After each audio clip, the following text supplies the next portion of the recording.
क्या महाराष्ट्र में होने वाले विधानसभा चुनाव से पहले एनडीए में होगी बड़ी फूट? क्या महाराष्ट्र में बीजेपी, शिवसेना और एनसीपी गठबंधन में दरार आ गई है? तो आइए हम आपको बताते हैं आखिर गठबंधन में बढ़ती दरार के बीच महाराष्ट्र में क्यों राजनीति गरमाई हुई है। महाराष्ट्र एनडीए गठबंधन में फूट की खबरों के बीच अजीत पवार ने जनता से क्यों की है भावुक अपील। तो ऐसे में हम आपको बताते हैं कि आखिर ऐसा क्यों कहा जा रहा है कि राज्य में होने वाले विधानसभा चुनाव से पहले महाराष्ट्र एनडीए में सब कुछ ठीक नहीं चल रहा है।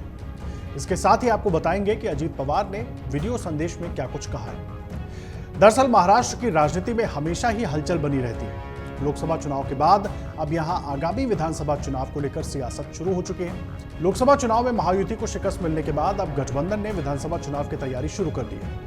दावा ये कि विधानसभा चुनाव के ऐलान से पहले राज्य में एक बार फिर से सियासी उठापटक देखने को मिल सकती है। और ऐसा इसलिए कहा जा रहा है क्योंकि सत्ताधारी महायुति यानी कि एनडीए गठबंधन में लगातार दरार बढ़ती हुई दिख रही है। इस बीच राज्य के उप मुख्यमंत्री अजीत पवार ने लोगों से विकास के लिए उनका समर्थन करने की अपील की।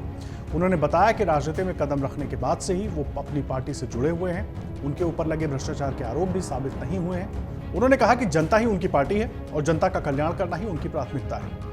महाराष्ट्र के डिप्टी सीएम अजित पवार ने एक वीडियो मैसेज में कहा कि लोग ही मेरी एकमात्र पार्टी है। मैं जो भी करूं, लोगों का कल्याण ही मेरी प्राथमिकता है। मैं हमेशा लोगों के फायदे के बारे में सोचता हूं। पिछले हफ्ते विधानसभा में पेश किए गए बजट का बचाव करते हुए अजित पवार ने कहा कि उनके विरोधी उन्हें गालियां दे रहे हैं क्योंकि वो नहीं चाहते कि विकास का फल नागरिकों को मिले। उन्होंने दावा किया कि उनके ऊपर लगे भ्रष्टाचार के आरोप कभी साबित नहीं होंगे। इसके साथ ही अजित पवार ने अपने आलोचकों पर गंदी राजनीति में शामिल होने का आरोप लगाया। अजित पवार ने लोगों से केवल भाषणबाजी करने वाले राजनेताओं से दूर रहने और काम करने वाले राजनेताओं को वोट देने की अपील की। साथ ही उन्होंने कहा कि जो काम करते हैं उनकी आलोचना भी सबसे ज्यादा होती है। आपको बता दें कि अजित पवार ने यह वीडियो लोकसभा चुनाव में खराब प्रदर्शन के बाद बीजेपी, एनसीपी और शिवसेना वाले सत्तारूढ़ महायुति गठबंधन के भीतर असंतोष की अटकलों के बीच जारी किया है। लोकसभा चुनाव में महायुति ने 48 में से 17 और महाविकास अघाड़ी ने 30 सीटों पर जीत हासिल की है। कांग्रेस ने सबसे ज्यादा 13 सीटें जीती हैं। उद्धव ठाकरे की शिवसेना ने 9 सीटें जीती और शरद पवार की पार्टी ने 8 सीटें जीती।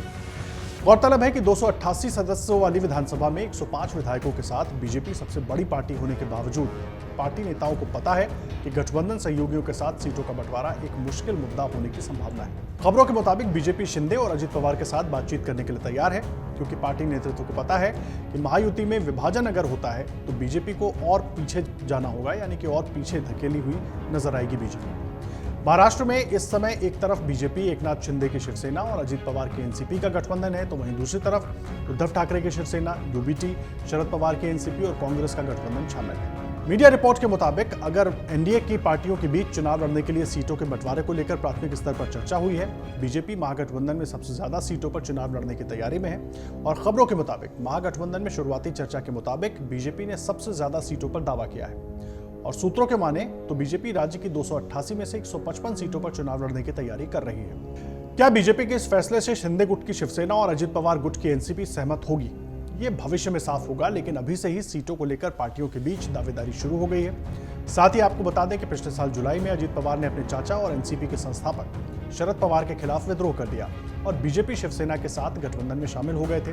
बाद में उन्हें पार्टी का नाम और पार्टी का सिंबल भी मिल गया, जबकि शरद पवार की पार्टी का नाम राष्ट्रवादी कांग्रेस पार्टी शरद चंद्र पवार रखा गया था। अगर आप ये वीडियो YouTube पर देख रहे हैं तो हमारे चैनल को सब्सक्राइब करें और बेल आइकन को दबाना ना भूलें। अगर आप Facebook पर ये वीडियो देख रहे हैं तो हमारे पेज को लाइक करें।